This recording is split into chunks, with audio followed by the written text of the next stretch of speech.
Welcome to Global One Media's Stocks to Watch series. I'm your host, Ashley Berry, and we're thrilled that Eliot Sorella, CEO and chairman of Ecolomondo, is with us. The green technology company recycles hydrocarbon waste into commodity products with immediate and long-term goals to improve the sustainability of our environment and planet. Very important mission here. They're listed on the TSX Venture Exchange as ECM and the OTCQB as ECLMF. Eliot, it's always a pleasure to have you with us. Well, same here, Ashley. I'm looking forward to our discussion, and let's get it on. So let's start by talking about your scaling plans. Perhaps you could provide more specific details about the timelines and explain why the scaling process at your Hawkesbury facility is taking a little bit longer than expected. What exactly are the hurdles here, and how are you addressing them? So basically, Ashley, we started building the plant on August the 19th. We broke ground, 2019. COVID kicked in March 6th, 2020. Even at that point, COVID was a little bit rampant throughout the world, and things got out of hand. March 6th came along, the site was shut down, and we had to get special status to restart, but that took 3 months. Then the equipment didn't come in, and some equipment came in. The building wasn't enclosed. So things got delayed. We built the plant right through 2.5 years of COVID, but we suffered the consequences of COVID all the way down. We had 50 people on the site working one day. The next day, two or three people got positive, and the staff went down to 20, and they were off for 2 weeks,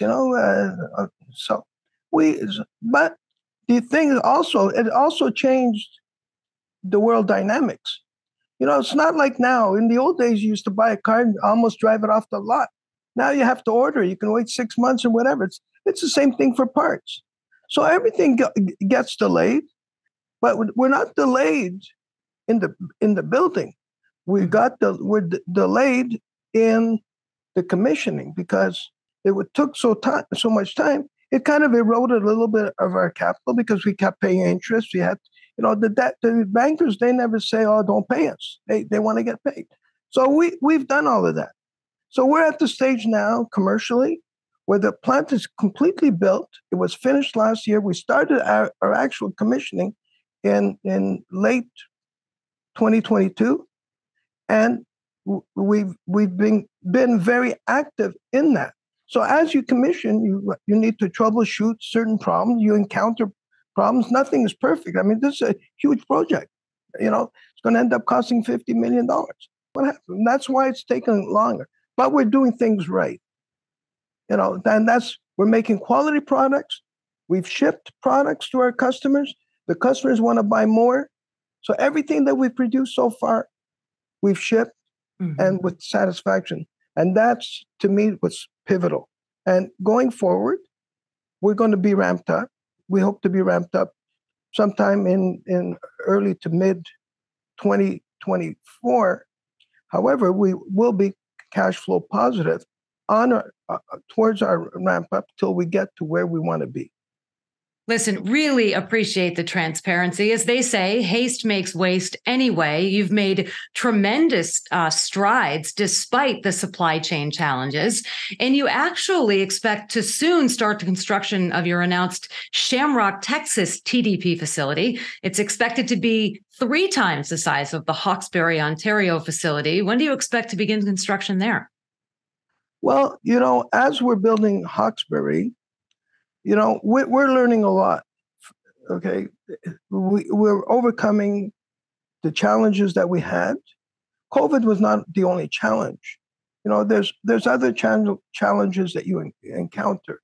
So Hawkesbury is our learning curve. We're learning every day. So we corporately decided that we weren't going to break ground in Texas till such time as the Hawkesbury facility was fully ramped up or on its way to being fully ramped up. So in Texas, we bought the land. We're putting in the infrastructures as we are. We have a state bond for $80 million. Okay, so we're ready to go. It's corporate choice where we have it. But the important thing is the way we're scaling these plants, because our future goals, okay, is to become a major reseller of these recycled products. The key ingredient here is to make sure that these machines run. So we at Hawkesbury, it's our smallest plant. It's a 2-reactor facility, and that's one module. So we engineered our technology in a modular way. So if we want to build Texas 3 times the size, we only build 3 modules of 2 reactors. So that, and our engineering is done, all the designs are done, so we don't have to do that. So in Hawkesbury, it took years to do all these plants. So in Texas, our lead time, our building time is going to take a lot less because everything's ready. Plus, we've learned a lot in Hawkesbury. Yeah, I can imagine that when you think about what's going to happen in Texas and when it's going to happen, it's obviously a very exciting time for you. You talked about the challenges with COVID. Also, I'd like to kind of touch a little bit on the geopolitical volatility. And if you think, and especially with tensions on the rise, if you think that'll, affect the market for you specifically and your company. Well, the geopolitical situation, the wars, do affect any company and any person. We're always vigilant of the consequences, whether they're negative or positive, to our company. The war in Ukraine and Russia has had certain benefits. It actually, because they're 2 countries that manufacture a lot of carbon black. So that reduced supply, and prices for carbon black spiked. And when that happened, because of tightening supply, also recovered carbon black. So there was a positive effect for the company. However, when you're looking at the global supply chain, it's got a negative effect because these countries were producing parts needed to make other parts. So what you figured, in spite of COVID, it was going to take 2, 3, 4 weeks. Now it takes 2 months, 3 months, and all of the arms that they're building or whatever, they're taking away other products, other resources that are needed to build products. So there's always a challenge in getting the supply of certain equipment or whatever. So you have to work around it. So it has a positive, when it had a positive, I'm talking about the Ukraine and Russian war, has a positive in pricing, but that leveled off because the economy started to slow down. So supply was no longer an issue. Pricing went down a little bit, but still it's at an all-time high anyway. So, geopolitical situations now with the Israeli war and with the Palestinians, that's also has other consequences for us, because all these countries are concentrating on that, right. So we they're not producing, and they're producing, but they're not.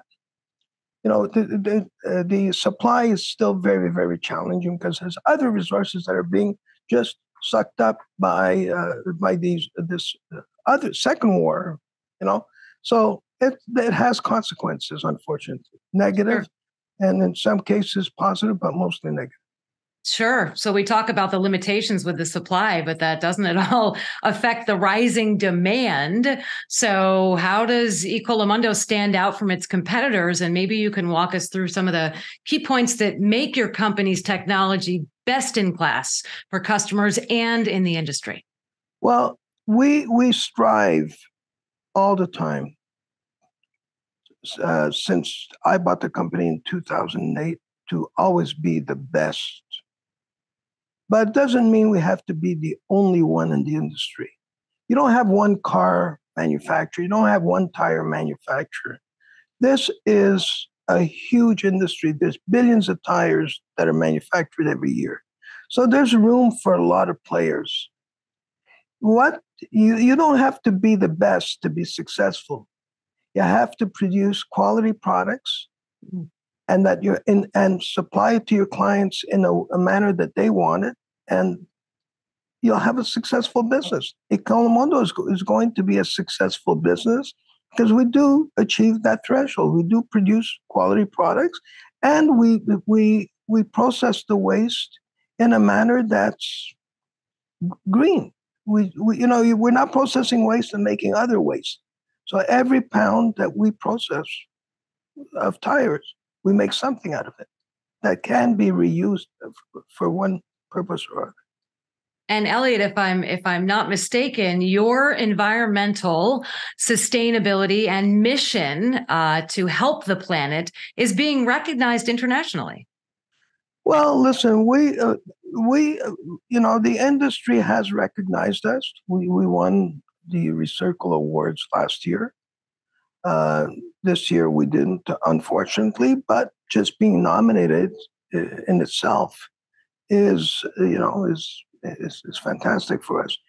But our competitors know that we're a player, and whereas before, we were doing our own little thing, building. But right now, with Hawkesbury being finished and being ramped up, manufacturing products, shipping products, with Hawkesbury in line, okay, and with other plants coming on board as soon as we start the Shamrock facility, we're headed to be a major player in the industry. And that leads me right into my last question, Eliot. Aside from your amazing mission, your commitment to the environment, what you do, the sustainability, if somebody's watching this, considering investing in your company, what would be a short reason why you say investing in Ecolomondo is absolutely now is the time to invest? Well, look, if you look outside, you see that the stock market is way down. Okay. Stocks are down. Banking stocks are down 25, 30, 40%. I know I'm an investor. Okay. So now is a great time to buy the stock. It's at an all-time low. However, the stock is reflective of an investment. It's not reflective of the company. In our case, I'm still the controlling shareholder. I have been very vigilant. I have a huge amount of money invested. Okay. The plant is operating, the products are being sold, and customers are asking for more.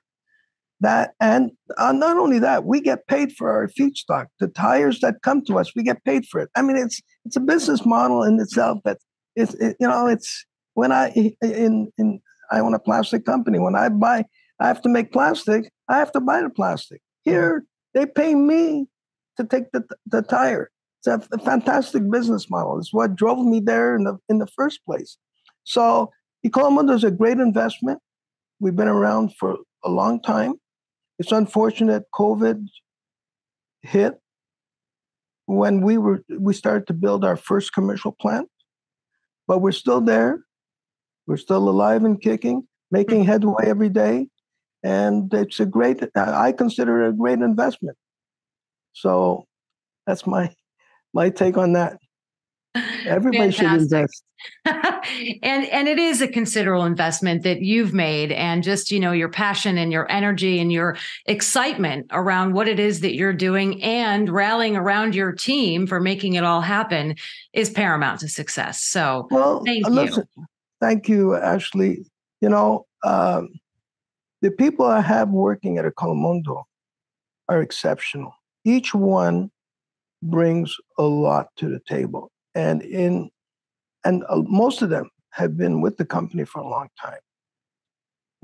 So it's, I'm proud of our team. The achievement, we've had challenges like any new company, new technology, but we've overcome every single one of them, thanks to them. So thank you for taking the time today.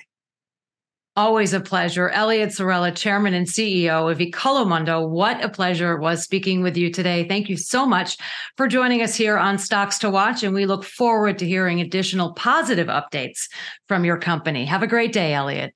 Thank you, Ashley, and you too.